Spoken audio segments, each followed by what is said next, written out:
tentang hama penggerek padi dan penyakit blast pada tanaman padi.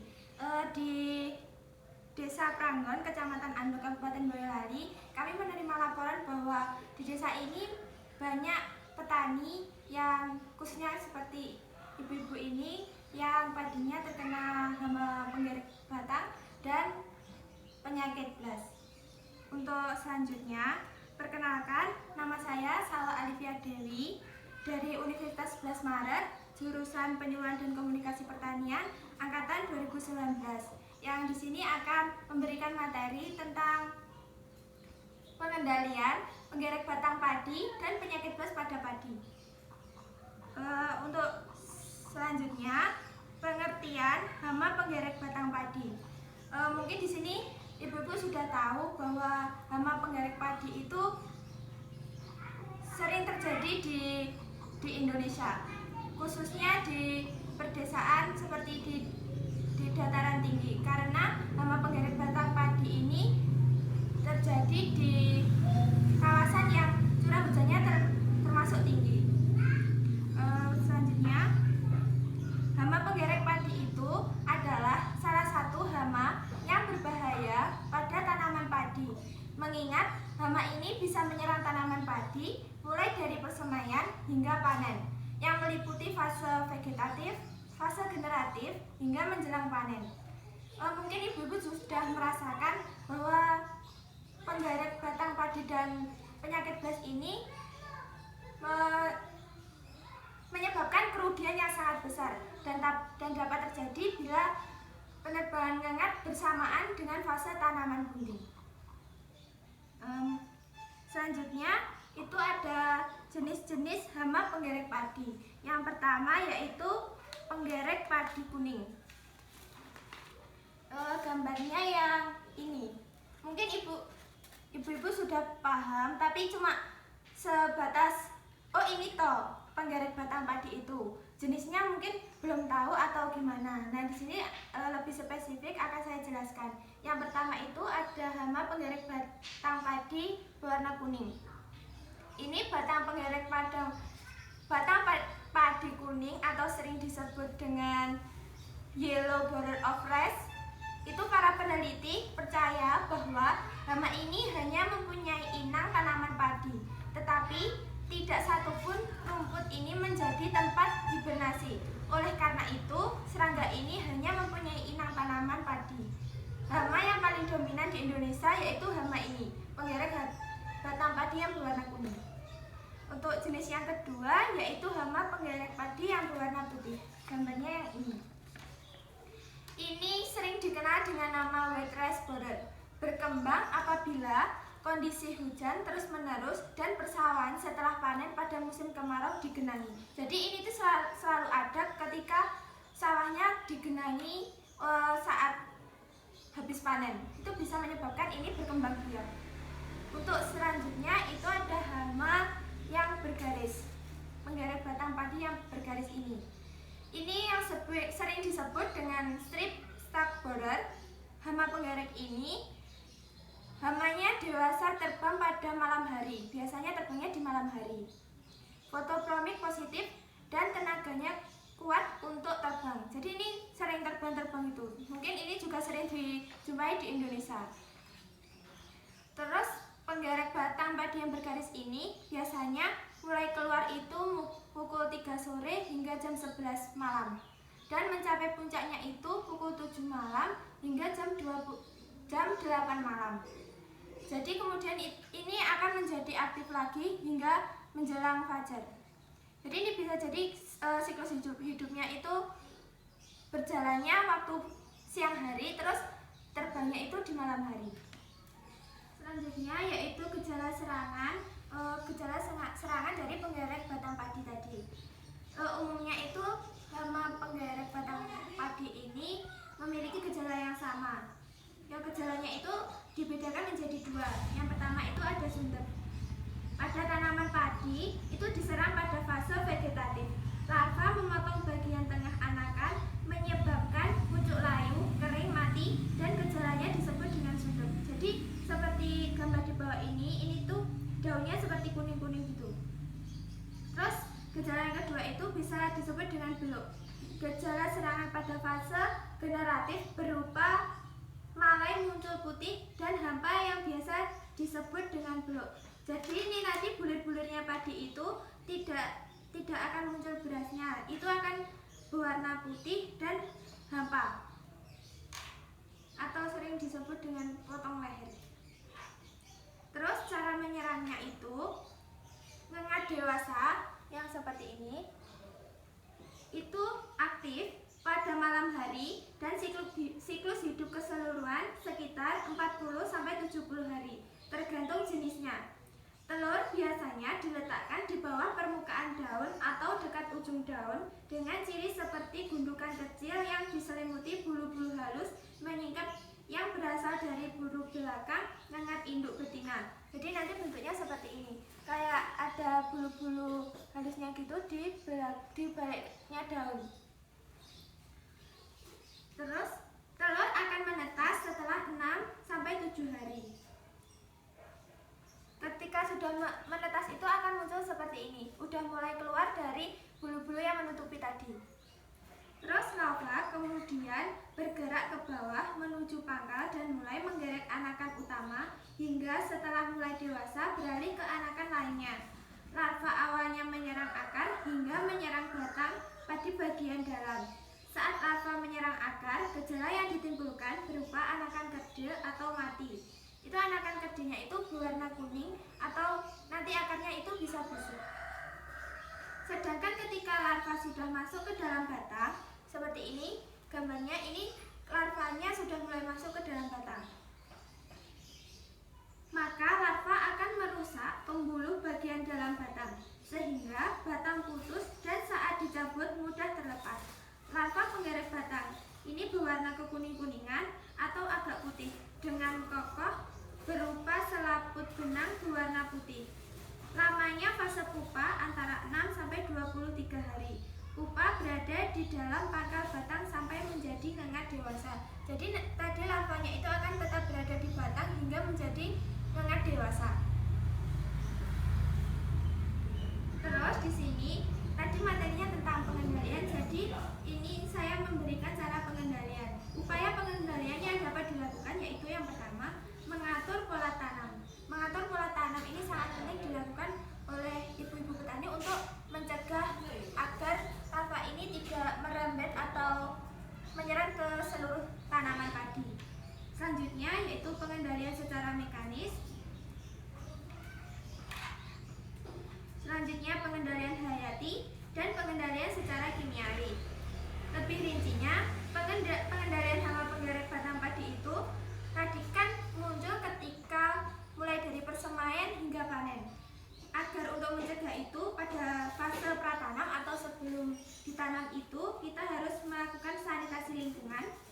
Terus penyabitan tanaman padi serendah mungkin sampai permukaan tanah pada saat panen. Jadi saat panen itu untuk mencegah hama ini nanti memotong padinya itu sampai bawah. Terus penanganan petakan dengan air setinggi 10-15 cm pada lahan bekas serangan selama 1 minggu. Selanjutnya pengolahan tanah dipercepat agar ini tidak bisa berkembang. Yang terakhir, lakukan penundaan penebaran benih kurang lebih 10 hari setelah puncak penerbangan ngengat penggerek batang atau setelah pengolahan tanah selesai seluruhnya. Selanjutnya di fase persemaian itu bisa melakukan pengelompokan persemaian, pengamatan secara berkala dan melakukan pengumpulan kelompok telur di persemaian. Jika terlihat penerbangan imago atau mengat tadi pada sore hari, lakukan penangkapan dengan lampu perangkap pada malam harinya agar mengat tadi berkumpul ke lampu itu. Aplikasi insektisida karbofuran apabila terjadi gejala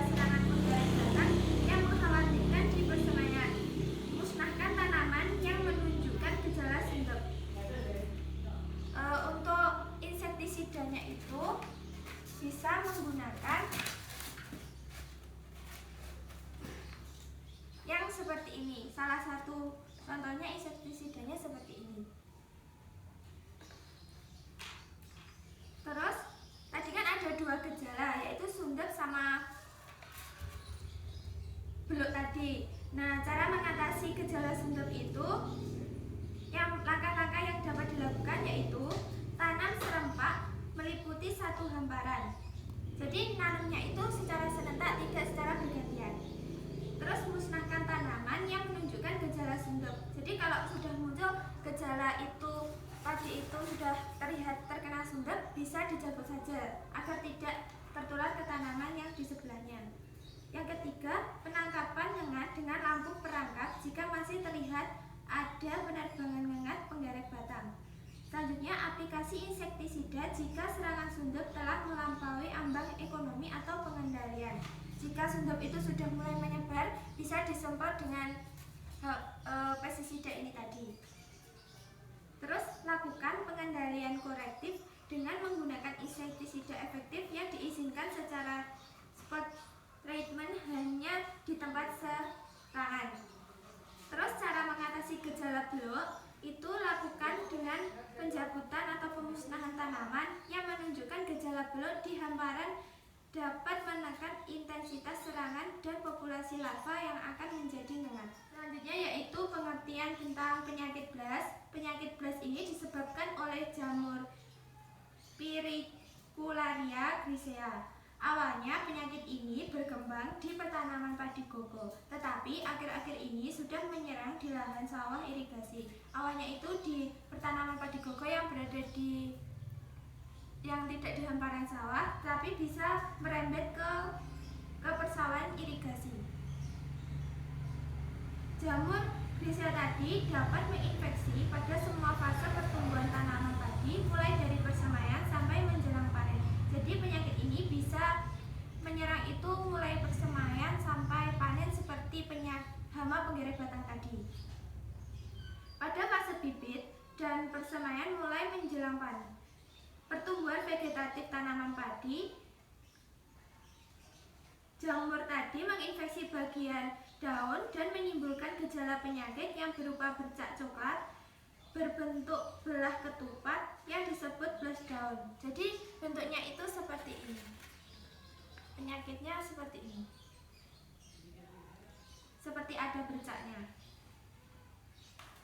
Selanjutnya, penyebaran dari jamur bergesia ini mempunyai banyak ras yang mudah berubah dan membentuk ras baru dengan cepat. Pada kondisi waktu kurang lebih 1 minggu, yaitu dimulai ketika spora jamur menginfeksi dan menghasilkan suatu bercak pada tanaman padi dan berakhir ketika jamur bersporasi menghasilkan spora baru yang siap menyebarkan ke udara.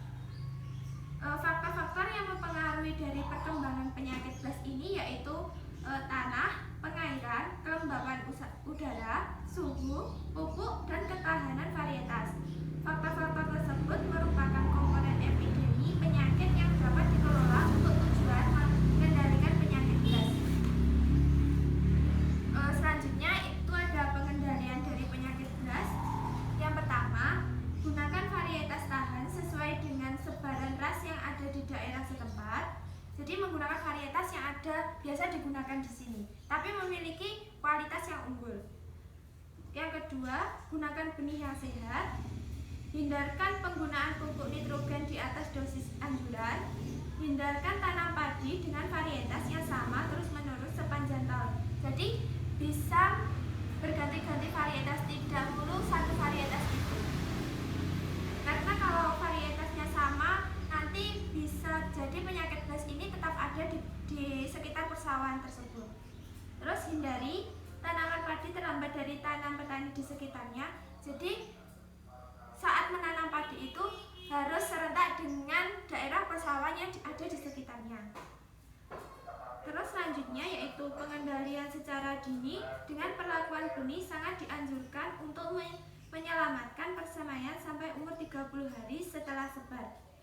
Penyemprotan fungisida sistematik sebaiknya 2 kali pada saat stadia tanaman anakan, maksimum dan awal berbunga untuk mencegah penyakit blast daun dan blast leher terutama di daerah endemik. Hindarkan jarak tanam rapat. Jadi saat menanam itu kalau bisa tidak terlalu rapat jarak tanamnya. Seperti itu. Mungkin ada pertanyaan? Pengendalian awal untuk mengatasi hama penggerek batang itu bagaimana, Mbak? Oh, jadi pengendalian awal dari serangan hama penggerek batang itu dapat dilakukan dengan cara pengeringan lahan setelah panen, dan jerami yang ditumbuk pada saat panen itu segera disebar supaya kering, dan di banyak daerah tumpukan jerami hasil panen dibakar yang dapat dengan cepat menghilangkan larva yang berdiapos. Tetapi hama tanaman tidak dapat dikembalikan ke tanah kecuali abu jerami yang mengandung kalium dan kalsium.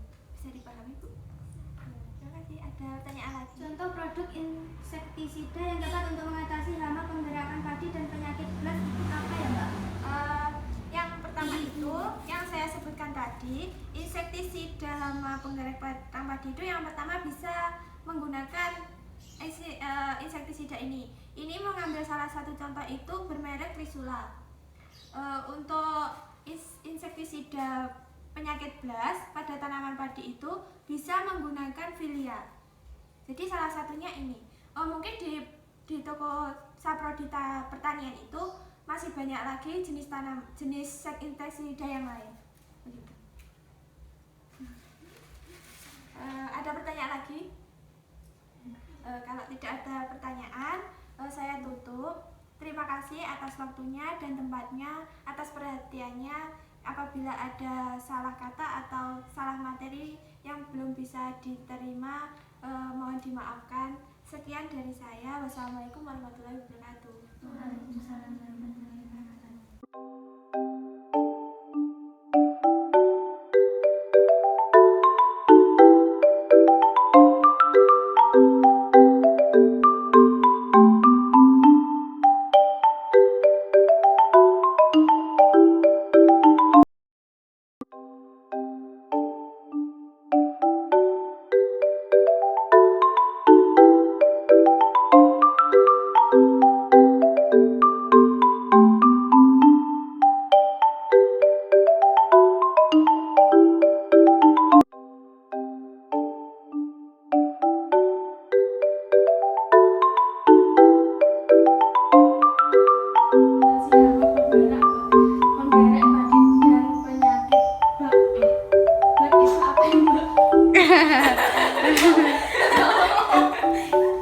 Bravo,